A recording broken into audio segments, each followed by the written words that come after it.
Les amis, bonjour à toutes et tous en espérant que vous avez la forme. Alors, débriefing du match de hier soir, huitième de finale, retour Champions League, Barça-Naples, où le Barça s'est imposé 3-1 sur sa pelouse.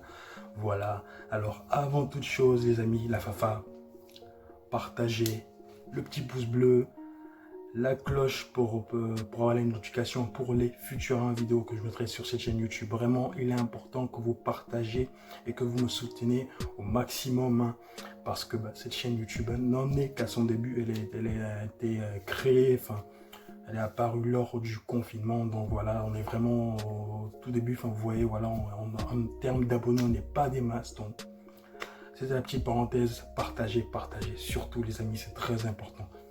Voilà, alors, tout d'abord, pour commencer, les choix du coach Quique Setien qui a décidé de aligner au milieu de terrain. Bon, on s'entendait peut-être avoir Puig titularisé, mais non, il a fait le choix de l'expérience. Il a pris, il a mis Roberto du coup, et devant, il a mis Antoine Griezmann.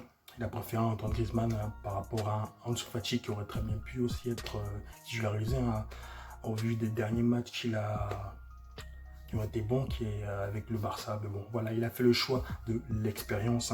Choix du coach, j'ai bien aimé. On est parti donc sur un système de 4-3-1-2-1-2 avec un Messi un peu plus haut, vraiment sur la partie offensive du terrain, et avec Suarez, Griezmann un peu plus en électron libre. Mais bon, on sait très bien que Messi, bon, il est un peu partout. Voilà, c'est un peu c'est le faux neuf du Barça, voilà. C'est lui le meneur de jeu offensif. Et bon, voilà, sur ce match spécialement, il y a même eu des articles comme quoi il voulait spécifiquement que Messi soit vraiment pur neuf, vraiment devant les buts, quoi, en tueur, voilà. Alors, on a eu une première période où le Napoli a fait une bonne entame de match. Voilà, ils se sont procuré 2-3 occasions, mais qui n'ont pas pu conclu car ils ont vendangé. Voilà. Tant mieux pour nous, enfin du Barça. Voilà, on a un petit peu flippé à ces moments-là parce que le Napoli a fait plutôt une bonne entrée. Du côté du Barça, c'était un peu poussif.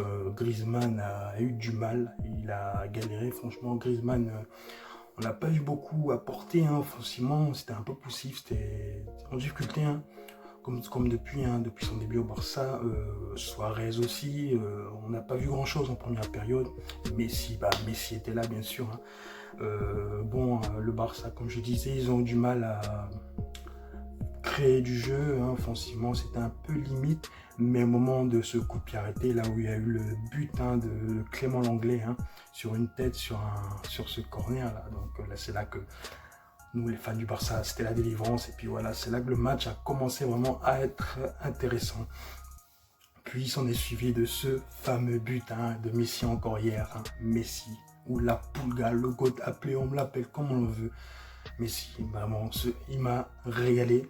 Il a mis un but de pur à 9, attaquant, chien. Il en a rien à foutre. Il avait 2-3 défenseurs devant lui, il n'a rien à foutre.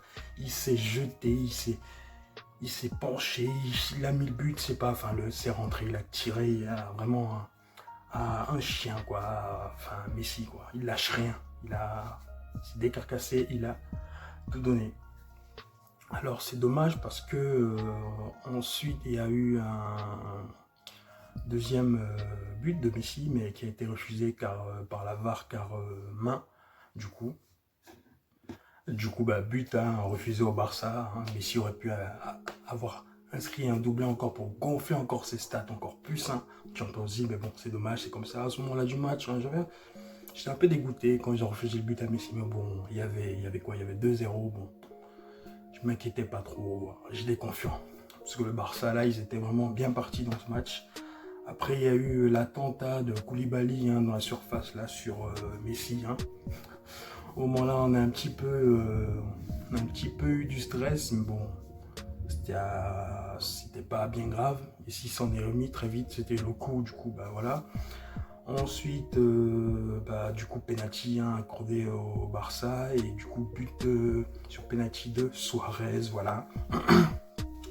Et donc après on a eu, donc voilà, pour parler de la deuxième mi-temps, on a une deuxième mi-temps beaucoup moins intéressante que la première, hein, des deux côtés, que ce soit du Barça ou du Napoli, voilà, avec toujours un Griezmann qui dormait, un Suarez, hein, qui a fait du Suarez, hein, voilà, tu connais, qui allait titiller les joueurs, hein, les libéraux, hein, adverses, chercher la faute, un peu jouer l'épaule, voilà, essayer de déstabiliser la défense adverse, hein, du Suarez, voilà. Après, sinon, offensivement, il n'a pas proposé grand-chose. Alors, à noter la bonne performance, hein, de Jong au milieu de terrain, excellent, rien à dire hier soir. Jordi Alba, comme d'habitude, hein, quand il est en grande forme, il court partout, il est... C'est un petit jeune Jordi Alba, t'as l'impression qu'il sort du centre de formation et qu'il a toujours 17 ans, quoi. Voilà. Un peu comme Messi hier soir, hein, par rapport à ce qu'il a prouvé sur son envie, l'application qu'ils ont mis tous les deux, hein, dans ce match. Voilà, alors j'aimerais revenir sur un point. Alors la défense là, hein, Quique Setien là, il aura du taf, hein, il y a du taf en défense. J'ai vu plein d'erreurs au moment des relances, hein, que ce soit des défenseurs, hein, de Oustertigen, du déchet technique, de la fébrilité au niveau du placement, de l'alignement des défenseurs, des espaces libres, hein, que Napoli arrivait facilement à passer. Enfin, vraiment défensivement, il y aura du taf, hein, il faudra bien resserrer, hein, ces lignes, hein, bien défendre en bloc, hein, quand on n'aura pas la balle, qu'on jouera contre le Bayern de Munich. Vraiment, ça, il y aura du taf en défense, hein, vraiment. Hier soir, oui, encore, hein, vraiment de la différence au niveau de la défense, hein. Il y aura encore du taf, voilà. C'est ce qui a un peu gâché, hein, ce match là hier soir, parce que défensivement, on s'est fait beaucoup peur. Et voilà, on espère que, hein, contre le Bayern, ça sera vraiment, le Barça haussera encore son niveau de jeu et arrivera à prouver qu'ils sont le Barça et qu'ils peuvent aussi, en un match, tout peut se passer, même si, hein, le Bayern, bien sûr, il part favori, hein, en vue de ce qu'ils ont prouvé, hein, depuis toute leur saison. Voilà.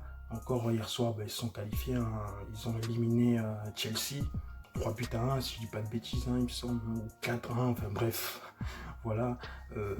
Donc le Bayern part favori, mais voilà, il faudra que le Barça, hein, soit costaud et défende bien et se repose sur ses individualités offensives ou pas, ou même, voilà, que ce soit Messi, hein, ce qu'il va apporter, ou De Jong au milieu de terrain, ou on espère un Griezmann et un Suarez, j'espère qu'ils seront encore titulaires et qu'ils prouveront largement qu'ils méritent leur place au Barça. Voilà. Vraiment, on attend encore mieux, hein, du FC Barcelone hier soir, hein, vraiment un match plutôt globalement bon, mais voilà, défensivement pas terrible. Donc il y a encore du boulot, on n'est pas tout à fait serein, même si on est qualifié, hein, pour l'écart.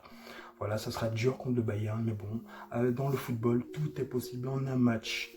Voilà, les amis. Sur ce, rien de plus à vous dire, hein. Moi, je vais aller me faire les débriefings des autres youtubeurs, hein, football, hein, voilà, parce que j'ai fait exprès de ne pas regarder leurs débriefs qu'ils ont mis très vite dans la soirée hier soir pour pas fausser mon débriefing d'aujourd'hui. Voilà, pour vous apporter un débriefing vraiment personnel. Voilà, les amis, sur ce, hein, c'était tout. Moi, je vous fais la bise, je vous donne rendez-vous dans de nouvelles vidéos et surtout n'hésitez pas à partager au maximum la chaîne YouTube Les Chroniques de Lolo. Moi, je vous donne rendez-vous dans de futures vidéos. Salut.